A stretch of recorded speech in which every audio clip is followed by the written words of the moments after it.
Viewers, আজকে দেখাবো গ্রাম অঞ্চলের কিছু গরু পালনের দৃশ্য।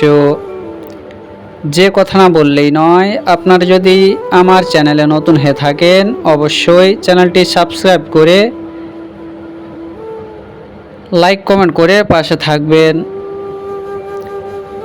তো আমি শুরু করে দিলাম সকাল সকাল। আজকে আবার একটু ঠান্ডা ঠান্ডা আবহাওয়া। এই আবহাওয়ার মাঝেই সকালে উঠেই শুরু করে দিলাম আমি ঘাস কাটার কাজ।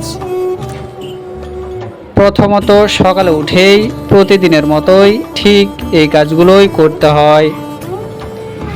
তাই আমি খড় এবং ঘাস ছানি কাটা শুরু করলাম গরুকে খেতে দিব বলে।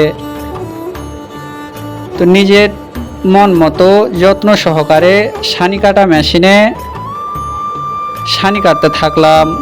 তবে এটি ইলেকট্রিক না, হাত দিয়েই কাটতে হয়।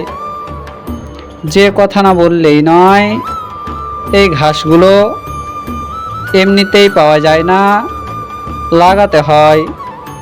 লাগিয়ে যেন এই ঘাসগুলোকে যত্ন করে পরে আবার গরুর জন্য খাবার উপযুক্ত হয়। যে কথা না বললেই নয়, এই ঘাসগুলো কিন্তু অনেক সুস্বাদু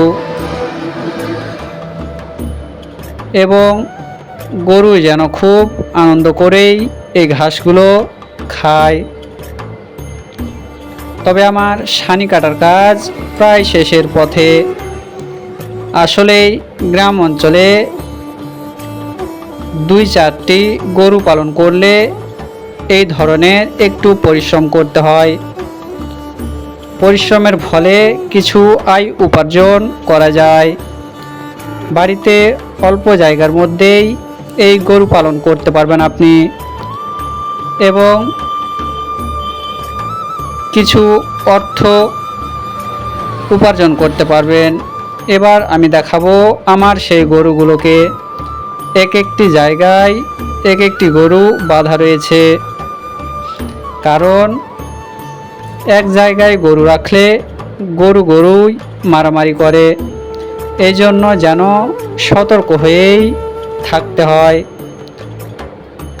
তবে গরু আমার বেশি নেই, মাত্র 4-5টি গরু।